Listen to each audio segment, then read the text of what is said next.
Todas las músicas caben en Granada. La exquisita corte nazarí legó a la ciudad la melodía del agua que brota en los jardines de la Alhambra y del Generalife, el rumor del aire al deslizarse entre los cipreses de los Cármenes y el lamento de los moriscos. Con esta herencia y la música que importaban las emisoras de radio de la época, hizo su aprendizaje nuestro personaje de esta noche. Su vida es un constante viaje de ida y vuelta entre la música de su tierra y aquella otra que se corresponde con la de la generación a la que se siente personalmente vinculado.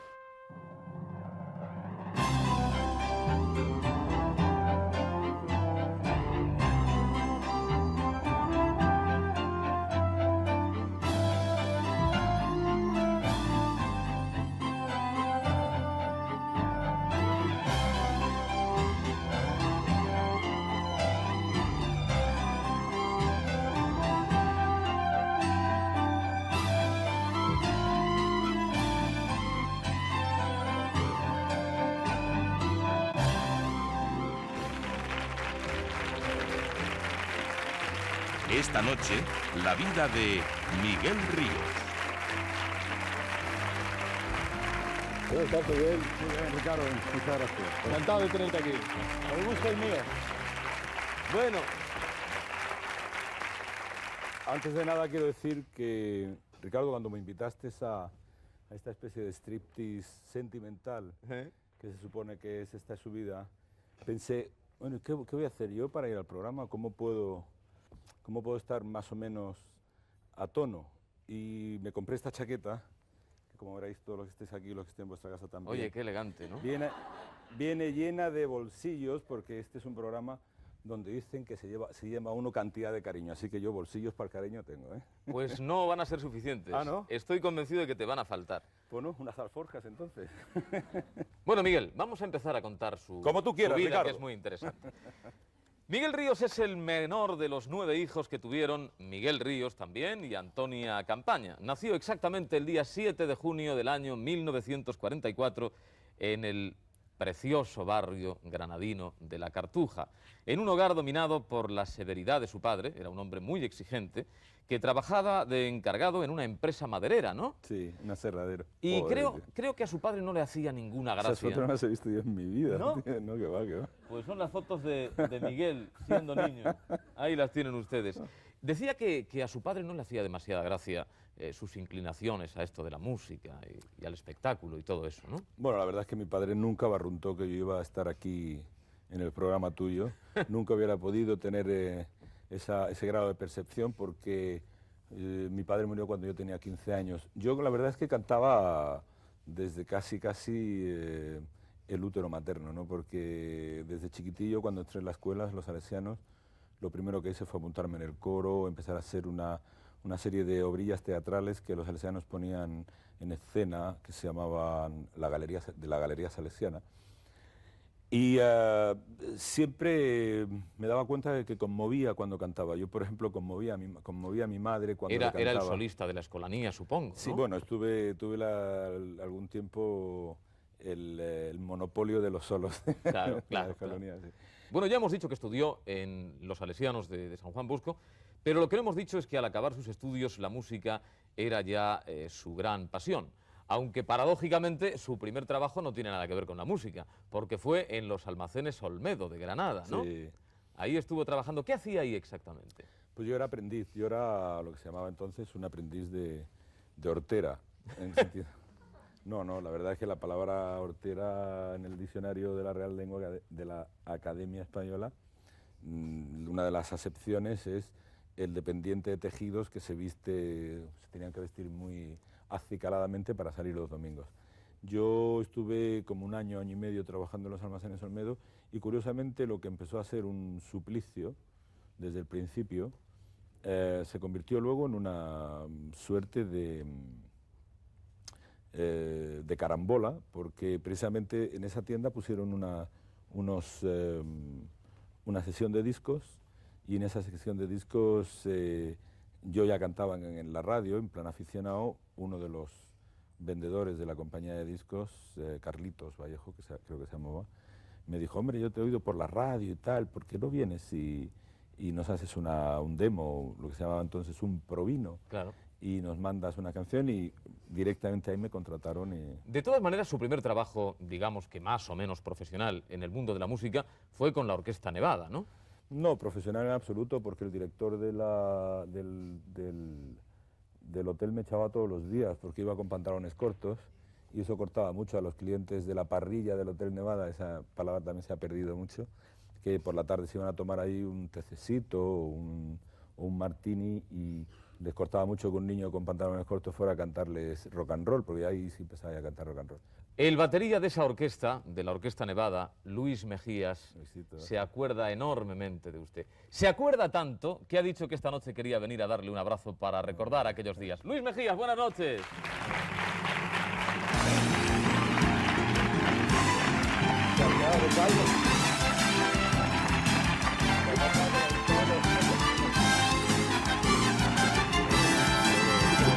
¿Qué tal, Luis?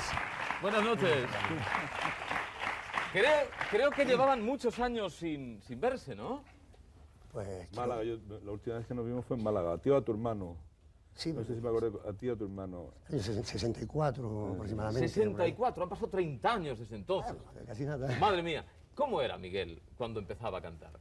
Bueno, cuando empezó con nosotros, pues fue al principio, quiero recordar, ¿no? Principio, Principio, ¿no? principio de los principios. Pero yo creo que Miguel, no hay más que uno, tiene su voz característica, su forma de cantar que ha tenido siempre, y ya la tenía entonces, que era muy jovencito, pues le imprimía esa fuerza. Es que al rock. la gracia, perdóneme, pero es que la gracia de Miguel, entre otras muchas, está en conseguir adaptar esos ritmos y esa forma de cantar anglosajona a un idioma que es bellísimo, seguramente el más bello del mundo, pero muy duro, ¿no?, para adaptarlo a según qué ritmos. Y él, sin embargo, se mece en el castellano a través de la música, del rock y de los ritmos más poderosos, de forma perfectamente homologable con los grandes creadores, ¿no? Luisito, Esa es la clave. ¿Has dejado de fumar?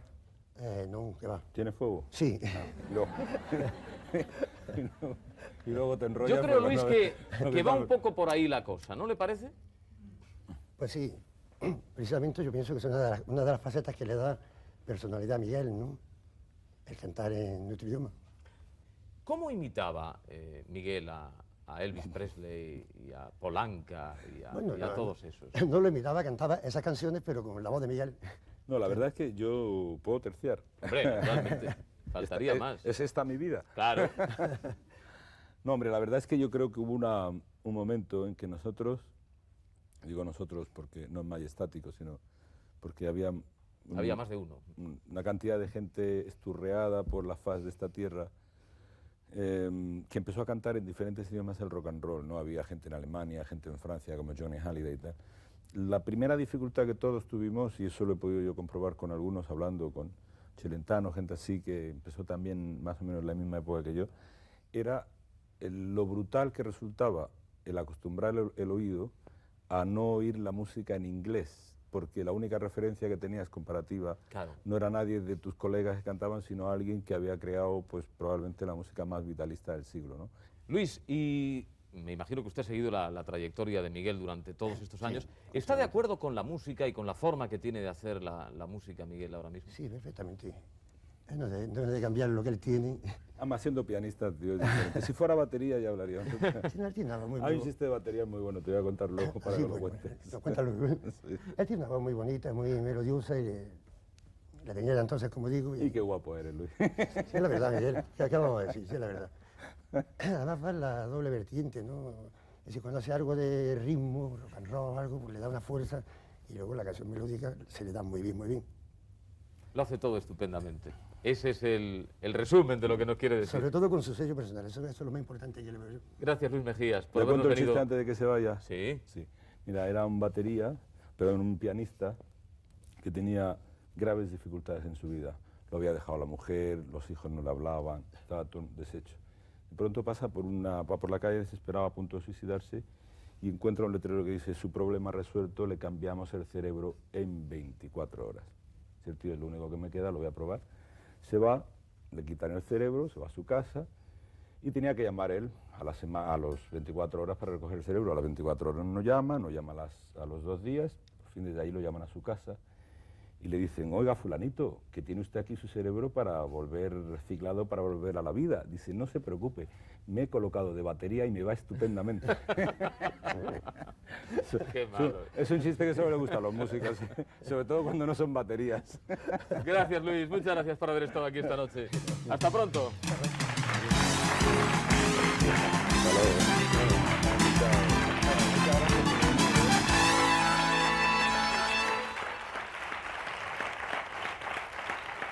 Bueno, pues Ahora me tengo que mirar. la mirando para verdad, allá. la verdad es que Miguel Ríos estaba ya harto de los almacenes y del trabajo aquel, y en el verano de 1961 se lió la manta a la cabeza y pidió la liquidación en los almacenes Olmedo. Y con un modesto capital de 300 pesetas, o sea que tampoco era una fortuna, 300 pesetas, marchó a Madrid y ahí nació Mike Ríos. Vamos a verlo.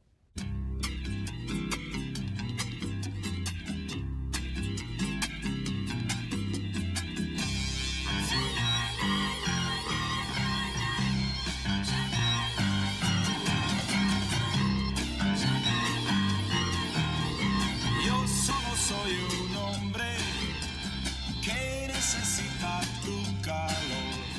Yo solo soy un hombre, ando luchando por tu amor.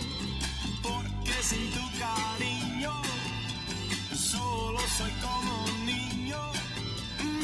¿Ahí era Mike o Miguel Ríos? Era Miguel, la época de Hispavox. Lo sé por la camisa, ¿eh? El cambio...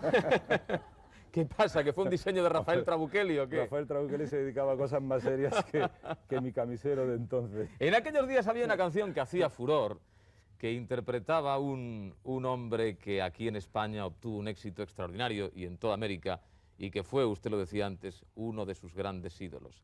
Que está aquí también para darle un abrazo, Enrique Guzmán. Buenas noches.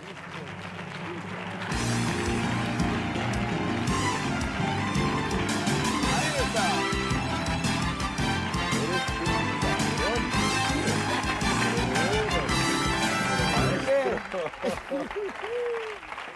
Joder, Piso, bueno, pero ya está aquí. ¿Qué, no iba a venir yo? ¿No iba a venir? Qué alegría, Riquito, qué guapo estás. No iba a venir yo después de que tú también llamaste a México a deshora. Ahí me acuerdo la última Despertaste vez. a mi mujer. Enrique, ¿cómo va eso? Perdón, que como te decía, No alburees aquí, ¿eh? encantado de estar aquí. Muy bien. Encantado de estar con Miguel. Llegué anoche y me voy mañana. ¿Creerás que nomás vine a hacer esto aquí contigo? Qué guapo eres, Enrique. Vamos a ver un Popotitos hecho a dúo por Enrique Guzmán y Miguel Ríos. Vamos Esto a ya- verlo porque esto ya es realmente más para acá. merece la pena. Joder, tío, pero ¿cómo has venido? ¿Cómo no iba a venir? ¿Tú no hablaste tú? ¿Qué? ¿No hablaste tú a México? Sí, pero hablar no es viajar. Qué alegría. Está allá arriba y todo. ¿Qué tal la gente? Sus piernas son como un par de carricitos. Maestro, Y cuando a las fiestas la Los llevo. músicos de Joaquín. sí, exactamente, mi cerveza, Joaquín Sabina. Los ex músicos de Joaquín. Ah, ¿no? Ya no están. Las vacas se parecen quebrar. Yeah. Sí. Popotitos no es su primo, pero baila que da pavor. A mi Popotitos yo le di mi amor. ¿Cuándo fue, Enrique, que se enteró usted de que existía Miguel Ríos aquí en España y que cantaba esas canciones? y La todo? verdad es que yo conocí a Miguel cuando era Mike. Pero no decías Mike, tú. No decías Mike, que siempre hablaba Mike, muy bien Mike. inglés. Miguel llegó a Madrid cuando estaba yo aquí haciendo una película Acompáñame. con Rocío Dúrcal. Bueno, yo te conocí antes un poquillo. Y que Tú vienes a cantar al Florida. Claro, y tenía yo un departamento por ahí en las calles de Florida, Está lleno de Doctor Fleming. De pinches güeras. No digas eso que está mi mujer por aquí. Y Pero hace tanto de esto. y me dijo que llegaba, que quería cantar mis canciones. Le digo, bueno, si hay otras. Pero de aquella malo época hicimos un grupito que dado a conocer porque todos nos ha ido bien en ese negocio. ¿Ha tomado como referencia a Miguel a Enrique y a su Sí. forma de hacer?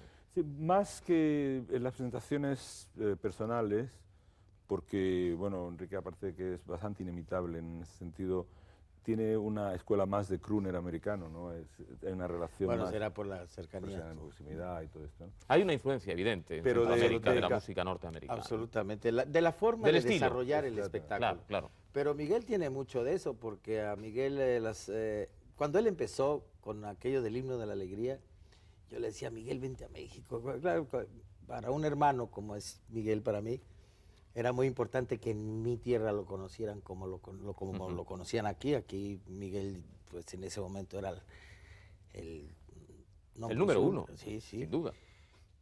Y finalmente fue, porque no quería ir. Le digo, vente, que tengo un amigo tuyo, español también, que se fue con un par de alpargatas y ahora tiene millones. Y si yo para Ese qué era el quiero, señuelo, y yo el para qué señuelo. quiero millones de alpargatas. Pero finalmente fue y con un éxito increíble. Es más, todavía vengo a reclamarle que hace mucho que no va a México y tal vez Tengo que ir, sí. me lo lleve yo ahora. La verdad, no, un poco en el discurso anterior, conectando con el discurso anterior, sí he manifestado públicamente casi toda mi vida que probablemente una de las personas que hizo que el rock en castellano avanzara, el salto, vamos a ponernos finos y enteradillos, cuántico más importante, fue el que Enrique hizo con la música, porque de alguna forma, primero por esa proximidad que hablábamos de Estados Unidos y México, y luego porque él era el autor de casi todas las letras que cantábamos, o sea, era una persona que, por ejemplo, Popotitos había escrito él había A adaptado... mi hermana, que nunca me perdonó que le dijera yo popotitos por las piernas flacas, que todavía las tiene flacas. ¿Sí? Quería decir algo hace un momento. Nada más quería decirle que ha superado al maestro por muchas etapas.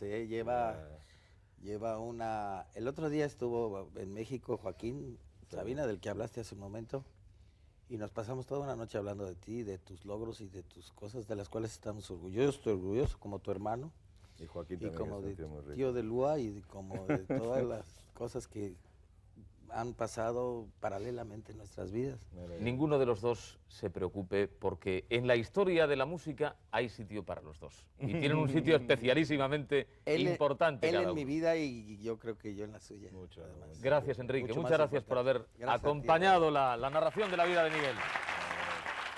Ya te veo, ya te veo.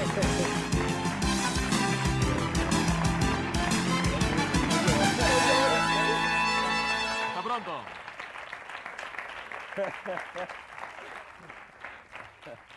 Enrique Guzmán, hay que ver. No, eso sí ha sido Menudo una sorpresa. personaje. Vaya bajonazo me habéis metido. Bueno, pues el Madrid joven le adoptó enseguida como uno de sus cantantes preferidos. La verdad es que cayó usted estupendamente entre la gente joven del Madrid de los 60s. Actuó en salas de prestigio e incluso le sobró dinero para mandárselo a su madre y a sus hermanas solteras. Era usted, en cierto modo, el cabeza de su familia, ¿no? Era el hombre que estaba ahí dando... Sí. Es una relación muy mediterránea, ¿no? Con el concepto de familia, ¿no? Un poco...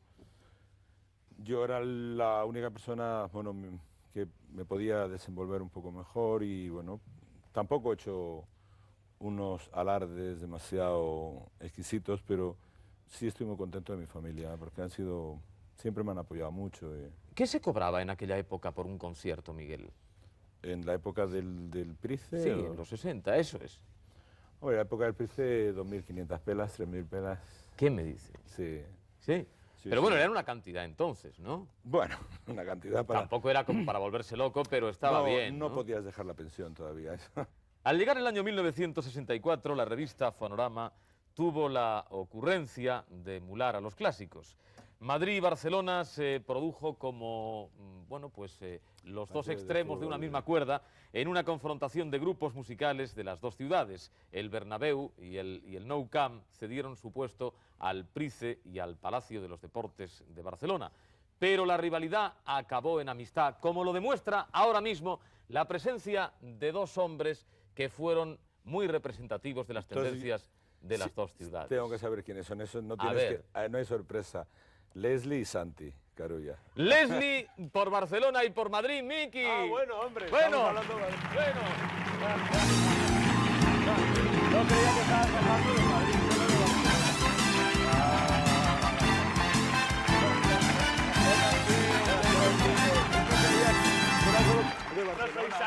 No soy Santi. Pero te quiero mucho. Mira que estábamos hablando de los encuentros de Barcelona. Ya ibas bien, ya. Ya has ¿Cómo hecho estás? gol. Hola, Leslie. ¿Cómo estás? Muy buenas noches. Ahí mismo, ahí mismo, ahí mismo. Oye, vamos a escuchar un poco al Miguel de entonces, ¿eh? Y luego vamos a comentar la jugada. Vamos a ver. Esto no estaba previsto, la tortura no estaba prevista. Es el niño, Carlito. No, Esto es celuloide rancio, ¿eh? Aquí en la prisión, la orquesta de los presos empezó a tocar. Tocaron rock and roll y todo se animó. El cuarto se paró y empezó a bailar el rock.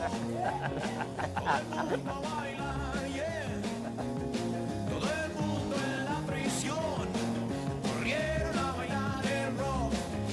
El 47 dijo al 23, párate mi cuate, vamos a bailar. Ven aquí volando a rock and rollear. El rock de la cárcel va a comenzar el rock. Todo el mundo baila, yeah. Todo el mundo en la prisión corrieron a bailar el rock. Bueno, esto es una auténtica maravilla. Esto es una joya del archivo de televisión española. Miguel significó realmente una aportación, yo creo que muy importante, incluso para vosotros, ¿no? En aquellos años históricos. Estoy seguro de que sí. Con ondas a mí. Miki. Miguel, yo coincidí con Miguel en el Price 2 veces, en enero y en marzo del 63. Él estaba con los Relámpagos y estaba con los Tonys. Pero lo que pasa es que Miguel para nosotros siempre ha sido una cosa especial, es decir, era el único rockero que afinaba bien. Eso era difícil, porque yo siempre he tenido un complejo de que daba a lo mejor las notas no demasiado católicas, ¿tú me entiendes? O sea, las Blue Notes y tal. Y siempre para nosotros Miguel era el afinador, o sea, el clásico tipo que sabía afinar bien en el rock and roll. ¿Me entiendes? Y eso era una especie de tabú, de intocable, ¿no? ¿Tú qué querías decir? Yo lo tenía con un prisma diferente. A ver. Sí. Es decir, aparte de afinar bien, que también me entra, para mí Miguel era el que sabía cantar el rock and roll en castellano muy bien. Es decir, él tenía un modo de interpretar que sabía montar las frases para que sabieran aquello que nos gustaba, que era sí, lo que estabas comentando antes con aquel colega que tenemos aquí, nuestro amigo y pionero Hombre, Guzmán ya lo sé, iba a decir el pionero de México, porque tú, como bien ha dicho Miguel antes, eres una institución y todos cantábamos tus canciones. Yo todavía canto muchas tuyas. De todos modos, a mí me gustaría preguntarles, ustedes en definitiva eran versionistas, todos, todos. Eso, bueno, pues tiene sus ventajas y también supongo que tenían sus inconvenientes, ¿no? Porque el hecho de andar haciendo versiones constantemente, eso iba en detrimento de que en España pudiera surgir una producción, bueno, pues genuina, significativa, de música española capaz de ser exportada. Yo creo que no, ¿eh? Yo creo que al revés, ¿verdad? Es que teníamos que aprender. Claro, o sea, aprendiendo de gente muy buena, por ejemplo, pues él ha mencionado pues a Fats Domino, que es una maravilla, y después Cliff Richard, que también tiene un estilo muy particular. Pero yo quería abundar en una cosita que creo que es bonita que se resalte aquí. Por ejemplo, Miguel, que nace en Granada, con toda la influencia del cante flamenco, porque Granada también ha dado muchos valores. Tú sabrás, porque estás haciendo un programa y sabrás la cantidad de valores andaluces que hay, sobre todo de cante. Entonces, es mucho más efectivo, es mucho más definitivo que este señor, con esas influencias, había dicho en la tienda esa de Almacenes Olmedo, no, yo he visto ¿cómo se llama el chico este de la película? Tommy Steele, y me gusta el rock and roll y voy a intentarlo. Empezaste en inglés, ¿verdad? A cantar en inglés. No, la verdad, bueno, en inglés de los montes que llamábamos. Bueno, claro, guachi. Así aprendimos todo. Guachi. Y después pasaste al castellano, ¿no? Sí, no, yo la verdad es que cuando cantaba ahí en la por ejemplo, las canciones que estaban versionadas ya por Enrique, siempre las cantábamos en castellano, ¿no? Pero por ejemplo, Polanca, temas que venían, que te pedían allí en la orquestilla, mis colegas de la Nevada, que la montáramos, pues la verdad es que las hacíamos así como en inglés, lo más parecido. Yo me acuerdo que You Are My Destiny, aquel tema de Polanca tan bellísimo, yo siempre decía You Are My Destiny. Luego me enteré que los testigos no tenían que ver nada con el destino, claro. Pero bueno, iba por ahí la Leslie, cosa. ¿había mucha competencia entre ustedes? O sea, la rivalidad llegaba al hecho de decir, bueno, hay que superarse porque hay que hacer mejor que los otros esta versión, esta determinada canción. ¿Sí? Sí. Y hasta ahora me figuro Y que hasta seguiría ahora, siendo es decir, así, esto, ¿no? yo creo que esto es lo que nos ha hecho estar aquí viviendo, porque cuando Miguel ha dicho, ya sé quién está aquí, el Leslie y el Santi, ¿eh? Pero es que no, y el qué Santi. malentendido. No, Claro, es verdad, y es de que toda aquella competencia es importante en la época. Nosotros cuando íbamos a Madrid, que tuvimos la suerte, y lo mismo que tú cuando viniste a Barcelona, que has venido muchas veces, hablo de la primera época, Sí, claro. Perdóname que se pensarán que estamos liados. No estaría mal, ¿eh? Bueno, estaría mal. Eso contribuye a la mala leyenda que tiene el rock, tío, que nos conviene, tío. Estamos ahora todos muy finos. Bueno, pues ahora vamos a decirlo. Bueno, estamos haya paz, liados. venga, orden. Orden. Entonces me refiero, cuando íbamos a Madrid teníamos la suerte de ir al Price y a todos aquellos festivales que se hacían en aquella época, que se hacían por la mañana, que ahora sería duro sacar a un joven de casa por la mañana para ir a ver un festival de rock. Y a Es a la hora que se nosotros, acuestan, Era- Pero eran No. las 10, a las 11 de la mañana, ¿no? Bueno, lo dejamos aquí. Total, que me refiero de que esa competencia que había tan radical, por decirlo de alguna manera, era muy fructífera, porque esto te hacía motivarte y superarte a ti mismo. Pero luego, yo me gustaría abundar en eso un poco. Nosotros hemos podido, hay una cosa que dicen los americanos cuando va un grupo detrás de otro, dicen break a leg, o sea, rompe las piernas, o sea, sal y mata. Claro. Eso es nuestro sino. Yo estoy con mi hermano en ese escenario y si puedo matarlo, lo voy a triturar. Pero luego había una cosa que sí era mucho más, creo yo, que es lo que hacía esto realmente grande, que es que luego éramos muy amigos personalmente, o sea que y que nos echábamos manos, o sea que había de alguna forma, si a uno se le estropeaba un amplificador, el otro llegaba con un amplificador rápido y tal, ¿no? Había una suerte de solidaridad que daban los principios de todas las cosas, esa especie de inocencia que tiene los principios, la infancia, y sobre todo que éramos un hecho preindustrial. Nosotros cantábamos y todo para ganarnos la vida y tal, pero la industria iba por otro lado. Entonces, había servidumbres menos Era todo más radicales, espontáneo, ¿no? menos radicales que las de ahora. También yo he de decir una cosa, porque parecería ser que ahora vamos a la greña y que no nos queremos estar, yo he tenido la suerte de en mi vida robar un crédito a nadie, o sea, yo creo que es para mí evidentemente mucho más lenitivo el que un tío robe un crédito a un compañero, un autor, a un colega que está contigo, que robe un banco. Pero yo no tengo nada con la banca, el dinero que tengo lo pueden robar, me lo tienen que reponer, pero a un compañero le robas un crédito y es robarle parte de su talento y eso. Está claro que sí. Entonces yo creo que eso hace que nos queramos, que sepamos con quién se está hablando y de quién se habla y que no haya... Muy bien. Es un excelente personaje. Porque a los bancos no les vas a robar nada. ¿eh? No, al final la banca gana siempre. Leslie, Miki, muchas gracias por haber estado aquí. Habéis demostrado ser unos buenos amigos de Miguel. Miguel, Hasta pronto. Hala, hasta la próxima. Gracias. Chao, Leslie.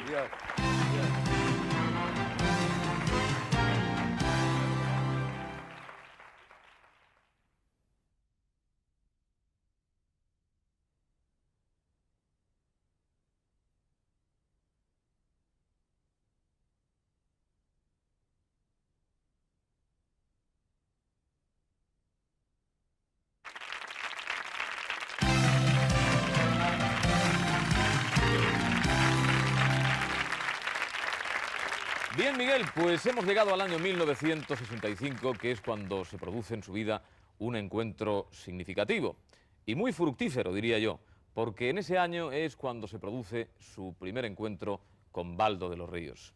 Ese fue un momento importante en su carrera, ¿no? Pues la verdad es que sí, porque Waldo venía precedido de una fama bastante interesante de Sudamérica, bueno, de concretamente de Argentina. Y yo lo conocí en unas circunstancias muy agradables porque él fue el músico de la película Dos chicas locas locas, que hicimos Tito Mora, bueno, Pili Mili, Tito Mora y yo. Y la verdad es que ahí no sabía yo que años después íbamos a seguir trabajando y haciendo canciones como El himno de la alegría y temas así arreglados por él, ¿no? Se compenetraron enseguida, ¿no? Hubo una sintonía prácticamente inmediata. La verdad es que con Waldo tampoco tuve yo una relación muy estrecha, digamos, de amistad, ¿no? Porque era una persona, en cierta forma, introvertida, ¿no? Y yo además andaba con gente que no tenía nada que ver con su mundo. Lo que pasa es que a nivel de trabajo... Fue importante en su carrera. Fue, aparte, muy importante en mi carrera, era un músico absolutamente intachable, ¿no? En el año 68 su carrera parece que se torció un pelín, hasta el punto de que decidió abandonar su compañía discográfica, Sonoplay, pero una composición suya consiguió ponerle otra vez en el candelero. Vea y escuche.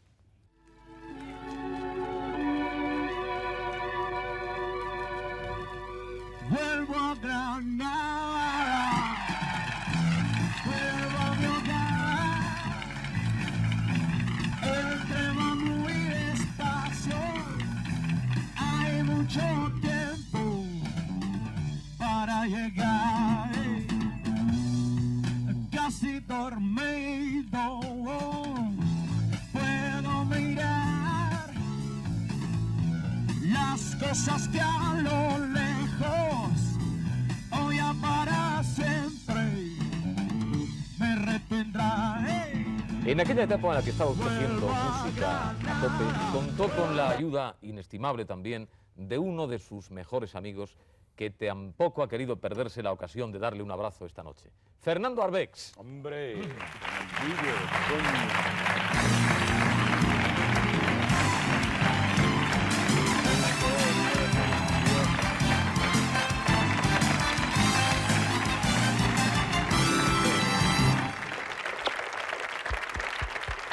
bien? Muy bien. Me alegro mucho. ¿Qué tal, Fernando? Buenas noches. Buenas noches, Ricardo. Bienvenido. Fue una fructífera colaboración aquella entre ustedes, ¿no? Ya lo creo. Años decisivos, años intensos, en todos los sentidos, Sí. musical y personalmente hablando, ¿no? Creo que le pidió una canción, Miguel, ¿no? No, no me la llegó a pedir, yo se la ofrecí. ¿Cómo fue eso? Pues muy sencillo, porque aparte de que estábamos casi todo el día juntos, un día hablando, pues le dije, creo que tengo un tema que te puede ir. Y efectivamente, fue sentarnos en casa, coger la guitarra y poner a cantar el tema del río, y estaba hecho. El río ha sido sin duda uno de los mayores éxitos de Miguel y yo creo que hay que recordarlo. Vamos a escuchar un poco esa canción también.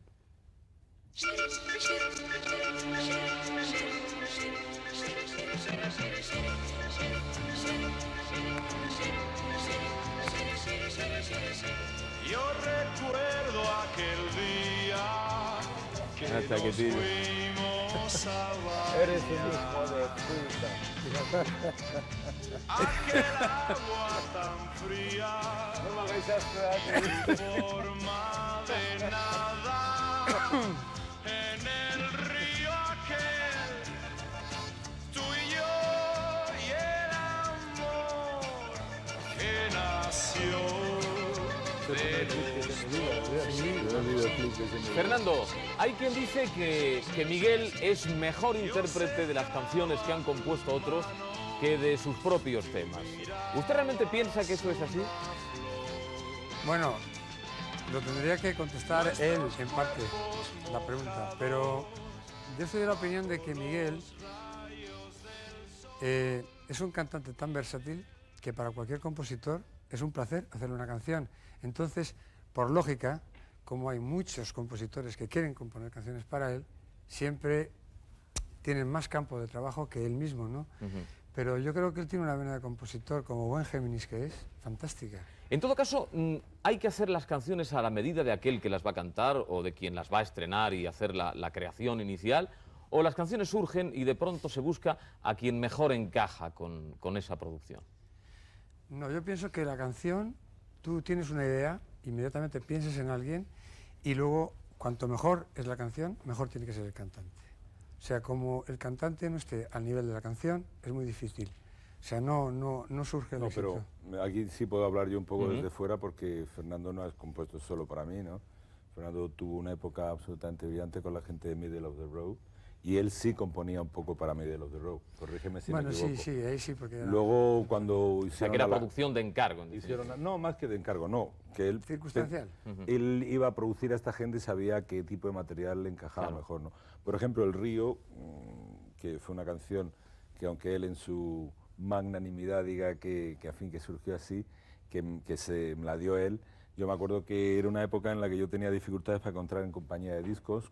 Concretamente yo había tarifado con la gente de Moviplay porque, bueno, nos entendimos, como casi siempre pasa con las compañías de discos, que, como decían Los Cardíacos, un grupo de León, hicieron probablemente una de las frases que más han podido retratar esta industria, que dice las discográficas nunca dan la felicidad. Y esto es una verdad como un siempre andan tarifando los artistas con las compañías. En ese sentido, Fernando sí tenía, porque se dedicó a componer y a producir para mucha gente de medio mundo y evidentemente sabía que una canción tenía más defensa en un cantante que en otro, ¿no? Pero concretamente El Río, yo me acuerdo que cuando, es verdad, en el apartamento en su apartamento, que es donde nos reuníamos, era casi el único apartamento el único amigo que tenía apartamento por entonces, pues nos poníamos ahí, tenía un pequeño equipo de grabación y esto. Cuando empezó con el Chiri tu Chiri, el gimmick del tema, yo pensé que era fantástico y de hecho la cara B, que era Vuelvo a Granada, que es el primer tema que yo compongo realmente letra y música, salió de cara B. Lo que pasa que el tiempo pues fue un poco igualando los dos temas, uno por el lado emotivo, que podía ser Vuelvo a Granada, como canto a la gente que como yo tenía que abandonar su casa para buscarse un poco el pan y esto, y luego El Río como tema que probablemente ha sido una de las mejores de mi vida y que muchas veces te niegas a cantar, que vas a galas y esto, a actuaciones te niegas a cantar porque tienes repertorio mucho más reciente y la gente sale un poco mosqueada y dice, joder, no ha cantado El Río pero bueno, ¿quién se ha creído que es? En todo caso, Fernando Arbex ha sido un hombre que ha coadyuvado decididamente no solo al éxito de Miguel Ríos, que también, sino al de otros muchos artistas. Yo estoy muy satisfecho de que esta noche haya querido también acompañarnos en la vida de Miguel. Todos con mucho talento, ¿eh? Muchísimas gracias por haber estado aquí, Fernando. Ha sido muy amable.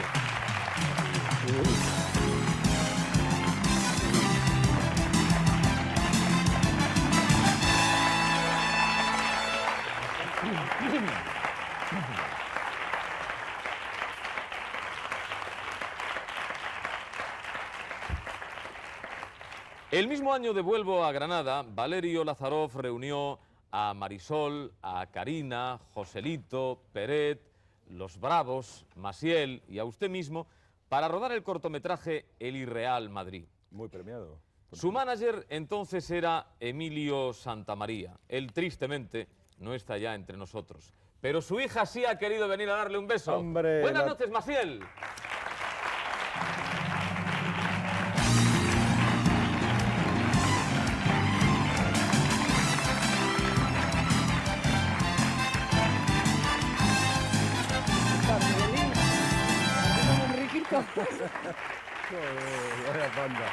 ¿Qué tal, María Ángeles? Bienvenida. Bueno, yo supongo que eso de compartir manager, aunque el manager fuese su padre... Yo era la secretaria del manager y era la fan de Miguel, y era fan de Miguel Ríos. O sea, ese bolero que dice, ¿cómo se puede querer dos mujeres a la vez y no estar loco? Pues yo los quería a estos dos chicos, a Enrique y a Miguel, porque estaba loca, eso era obvio. O sea, que los admiraba profundamente. Era por partida triple, cantante... No, yo no era cantante, yo era una niña. Pero ya cantaba, ya cantaba. No, yo era bailarina de ballet. ¿Ah, sí? No, yo era fan de ellos porque mi padre era su representante y yo les acompañaba a las radios. O sea, fui fan, luego grupo. Porque eras una niña muy despierta. Sí, Miguelín, tú también. Estuvieron muy unidos siempre, ¿no? Hubo una relación mucho más allá del terreno profesional. Era mi hermano mayor, porque sabes que él se quedó huérfano. Putativo de puto. ¿Te gusta ¿Qué un cosas poco? dice? ¿Qué cosas dice esta mujer? Ay, que- Es mi hermano Ese lo ha mayor. entendido, ese solo. Este lo ha entendido el mexicano, lo de puto. Pero tú sabes que hay como cierto pudor a que aquí los hombres no se besan. Y entonces estábamos viendo la mujer de Enrique y mi familia cuando se iban a besar y ya estaban a punto de Se comerse veían los morros. Y yo putos. creo que se tienen que comer los morros los hombres cuando se quieren. Decía, Tampoco hay que "Putos, pasarse, bésense". ¿eh? Tampoco porque hay que pasarse. Es un momento en que yo tengo amigos y tienen hermanos y dicen, da un beso y se van y son chicos.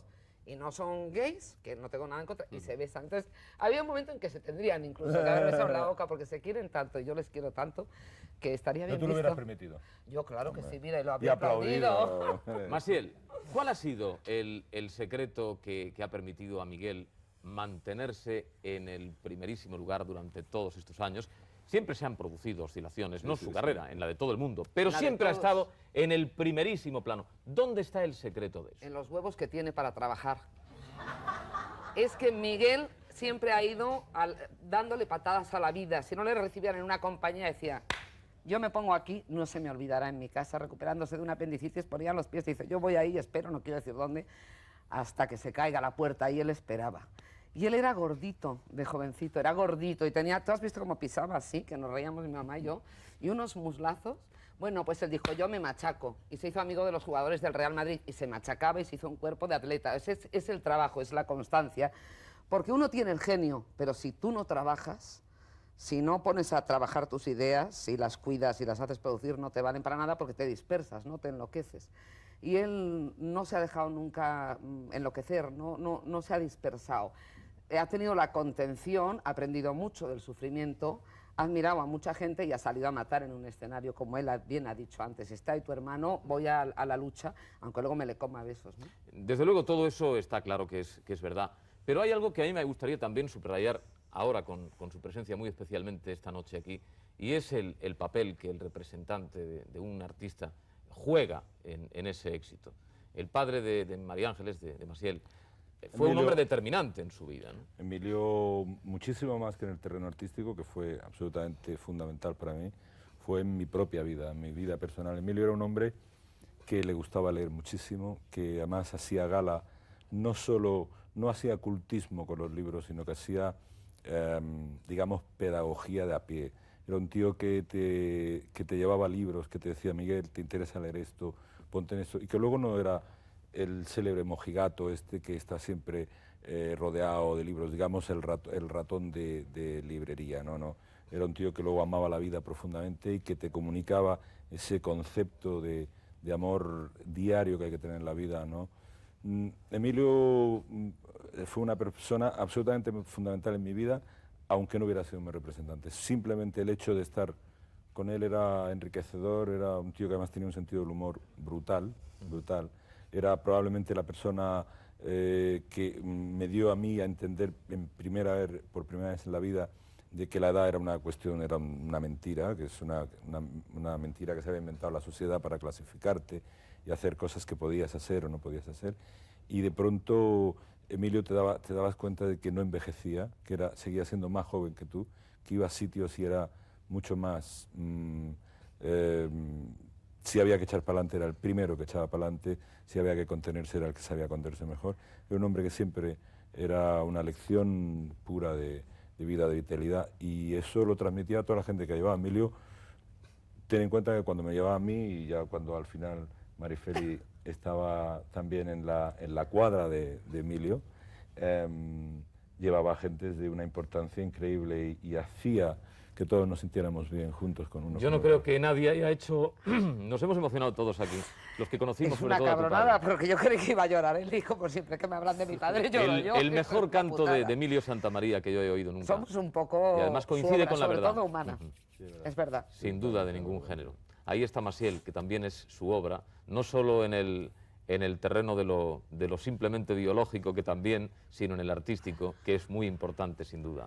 María Ángeles, ha sido muy importante que estuviese usted aquí esta noche. Como me llames otra vez y usted te doy. Te lo agradezco mucho. Es la fórmula. Muchas gracias.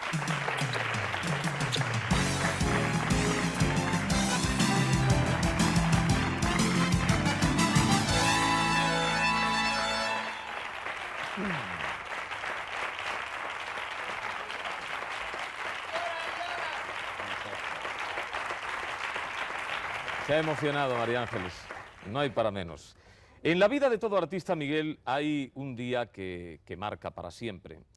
Y el suyo tal vez fue el 29 de noviembre del año 1969, que es cuando se presentó en toda España su versión del himno a la alegría. Vamos a verlo.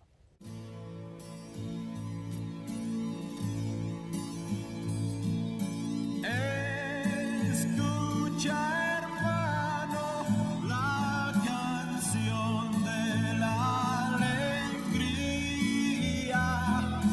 el canto alegre del que espera un nuevo día.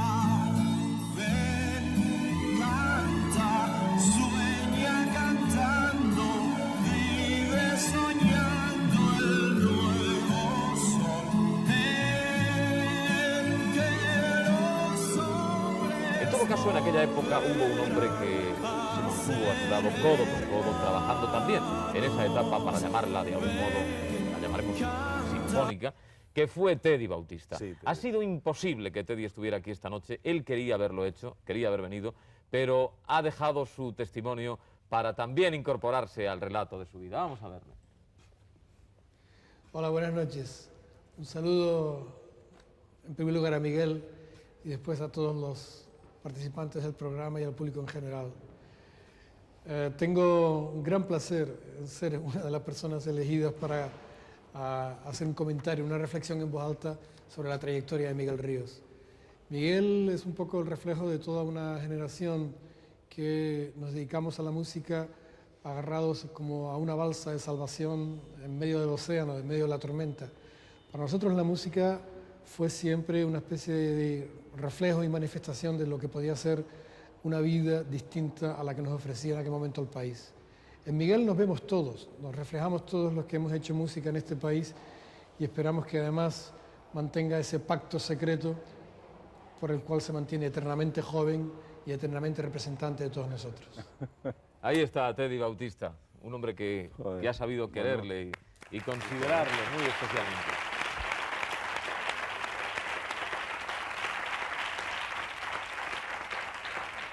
Pues bien, los viajes de Miguel Ríos a los Estados Unidos le ponen en la pista de lo que puede ser eso que se llama un espectáculo de rock total. Y en el año 1972 comienzan los conciertos de rock y amor. Pero no todo fueron alegrías, y por esos días conoció usted también, pues, digamos que alguna situación indeseada. Fue usted a la cárcel, Sí. estuvo en Carabanchel. ¿Qué pasó exactamente, Miguel? Que fumar porros estaba muy mal visto para la dictadura. Pero hasta el punto de terminar con los huesos en la cárcel. Había gente incluso que por no pensar como pensaba como debía de pensar el ideario nacional Iván Artrullo, uno que fumara canutos estaba muy mal visto. Usted a título personal no ha tenido nunca problemas con las drogas, sin embargo. No, como diría Keith Richards, he tenido con la policía. Que es distinto. Sí, nunca con las drogas, no. Sus días en Hispavox llegaron a su fin y en Polydor empezó una nueva etapa de su carrera en la que tuvo que ver muchísimo alguien que había sido amigo suyo desde la adolescencia. Buenas noches, Fernando Miranda.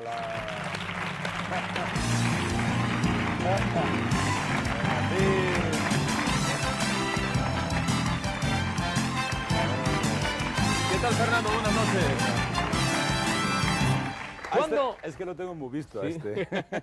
¿Cuándo empezaron a colaborar juntos Miguel y usted? Pues yo creo que Miguel y yo hemos colaborado desde que nos conocemos, ¿no?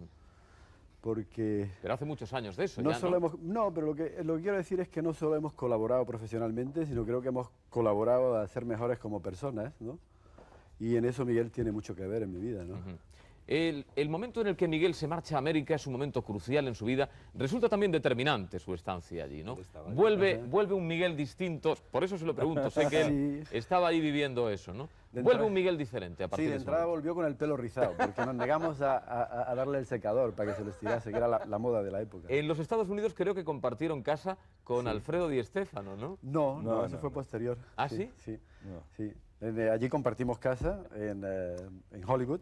¿Sí? Pero no en las colinas, sino la parte Melrose, baja, Melrose, Melrose Avenue. y Sunset Boulevard. Y ¿Lo de Di Stéfano cuándo fue entonces? fue posterior cuando yo vuelvo a España y entonces colaboré yo con Miguel en un disco, La Huerta Atómica, que se le ocurrió a Miguel justo porque vivíamos en esa magnífica granja que era propiedad de Alfredo Di Stéfano y de otra gente más. Miguel siempre ha sido un forofo del Real Madrid. Siempre. La verdad es que sí. Usted juega con los veteranos del Real Madrid, ¿no? Yo tuve la suerte de jugar ahora, no, porque ya soy veterano para todos los veteranos, no. La verdad es que yo he tenido la suerte de tener relaciones con los deportistas. A mí, digamos, si alguien me hubiera dicho, bueno, Miguel, no puedes cantar, no puedes vivir de tu garganta y tal y esto, ¿qué hubieras querido ser? Y lo primero que hubiera querido ser es algo relacionado con el mundo de la creación literaria o en alguna otra forma, pero inmediatamente después lo que más me emociona a mí son los deportistas. Digamos, la relación de las personas que viven de y para el deporte, ¿no? Fernando, yo no le voy a preguntar a Miguel cuál es la persona más importante de su vida, entre otras cosas porque ya lo sé, es su hija Lua, pero esa niña no hubiera existido nunca si en los Estados Unidos precisamente Miguel no hubiese conocido a la madre de su hija, a Margaret. Usted vivió intensamente aquel romance, ¿no? Claro. Aquellos primeros escarceos que luego fructificaron naturalmente. Claro que sí. Pero ¿cómo sacáis esas fotos? ¿Quién nos ha dado eso? Qué linda es, qué niña más guapa. ¿Cómo fue eso, Fernando? Bueno, lo de Miguel y Margaret era una historia de amor anunciada y hay un resultado fantástico que es esa niña preciosísima que estamos viendo, a la cual desde aquí le envío un beso cariñosísimo y a Margaret también. Son dos personas geniales. Margaret me enseñó a mí por vez primera lo que significaba el concepto de ser moderno y ser universal. Eso es muy importante, las dos cosas a un tiempo. ¿Dónde está el auténtico Miguel? ¿En casa, en zapatillas, en el escenario, cantando popotitos, haciendo el himno a la alegría? ¿Cuál es el auténtico Miguel? Porque usted es el que profesionalmente mejor le conoce. Bueno, auténtico Miguel está en muchos sitios. Auténtico Miguel está sobre el escenario porque no hay que olvidar que, bueno, es un gran artista y hay que demostrarlo constantemente y para eso hay que ser muy auténtico. Hay que conmoverse a sí mismo para conmover a los demás. Y luego hay un Miguel que yo personalmente prefiero sobre todo, que es el Miguel de las reuniones Petit Comité.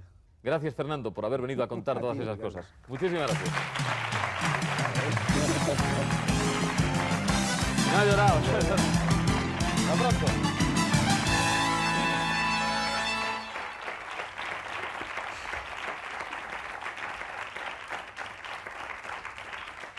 Las dudas, que todo el mundo las tiene, entre seguir en la canción con mensaje o instalarse en el rock clásico, se desvanecieron en el año 1979, cuando editó usted un long play titulado Los viejos rockeros nunca mueren, que incluía una canción con un sentido, yo entiendo que muy profundo, un caballo llamado muerte.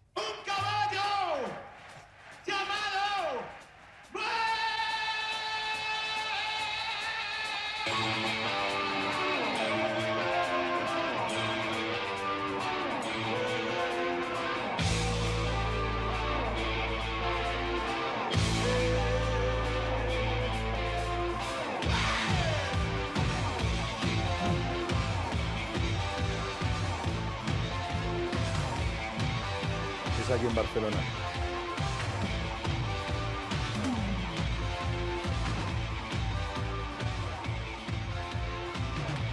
No solo eres un gran cantante, Miguel, eres un auténtico atleta. Hay que ver qué forma de permanecer en el escenario, qué energía.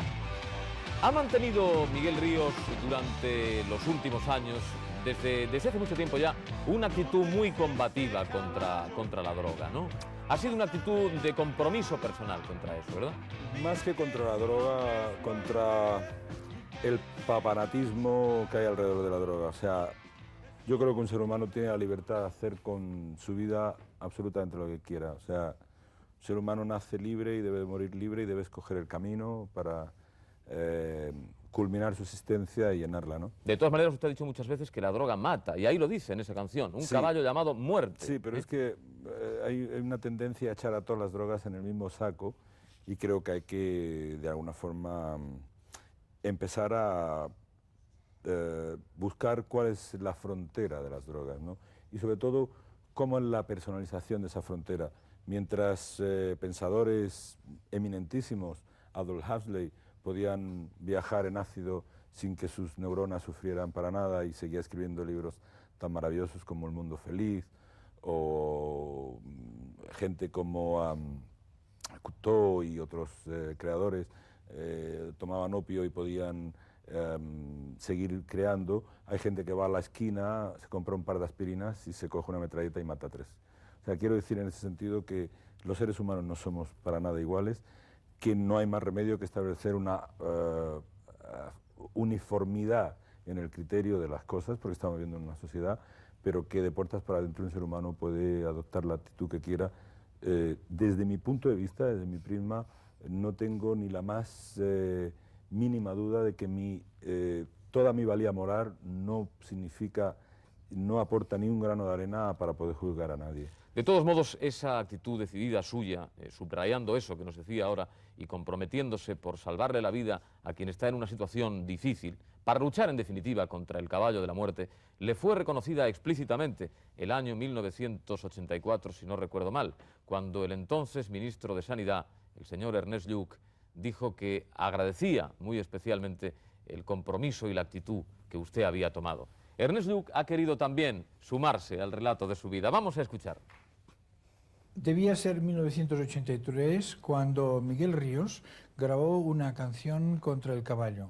Eran momentos en los cuales no era fácil adoptar esta posición, puesto que aún había la impresión en ciertos mundos juveniles que la droga era una aventura y que no tenía el peligro que realmente tiene. Y Miguel Ríos fue valiente y hizo una de las primeras canciones muy claras en contra de la droga, cuando esto, como digo, le podía costar entre su propio público algo de impopularidad.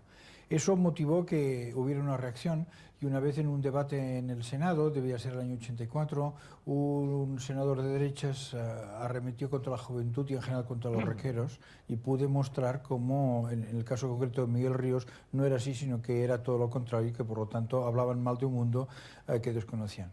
Después he visto a Miguel Ríos en un restaurante popular al que yo acostumbré a ir, él también, que se llama El Bocho de Madrid, y siempre me ha parecido una persona con principios. El verano del 83 también fue un verano muy especial para usted, porque era el año del rock de Una noche de verano, con el que se paseó por toda España. Había una canción que hizo furor y que se convirtió también en un éxito importante, el blues del autobús. Sí, vamos a escucharla.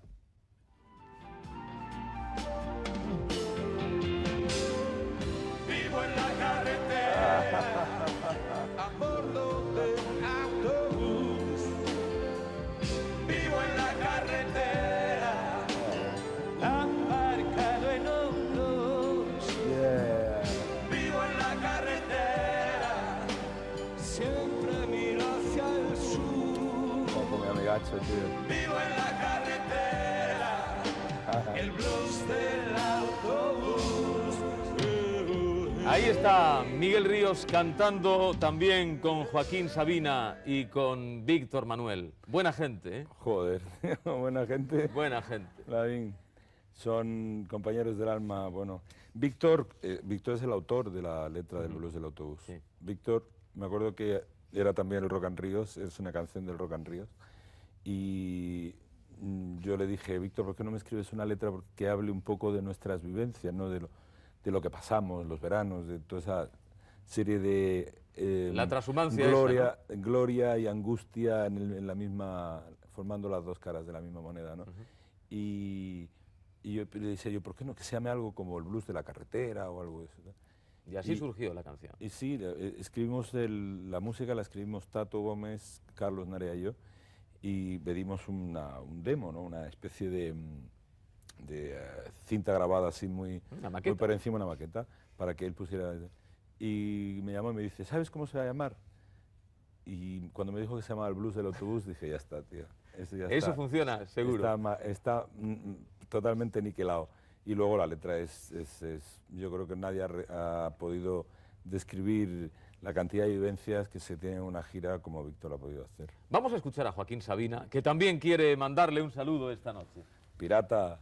Miguelito, mira por dónde la televisión sirve, además de para ganar elecciones, para poderte decir en público cosas que pienso hace muchísimos años y que a lo mejor no te he dicho nunca, por ejemplo, que estás hecho un chaval, a pesar de que te hagan esta es tu vida, que tienes muchos años por detrás de música magnífica, toda la historia del pop español pasa por ti y toda la que viene, espero yo, y sobre todo me gustaría contar la primera vez aquella que me llamaste a tu casa hace 10 años, cuando tú eras Dios y yo era un particular, y me trataste como si yo fuera Dios y tú un particular, y fuiste el primero de toda esa gran generación que lo hizo y que me abrió sus brazos y su casa y su amistad. Y bueno, ahora que estamos haciendo esta misa concelebrada por ti, yo lo único que quiero es que seas feliz, que me paguen la cena que me debes de Sevilla de la otra noche y que te diviertas muchísimo, que sigas haciendo la maravillosa música que has hecho siempre, que nos calientes el corazón y que sigas vivo y coleando. Un abrazo, mamón.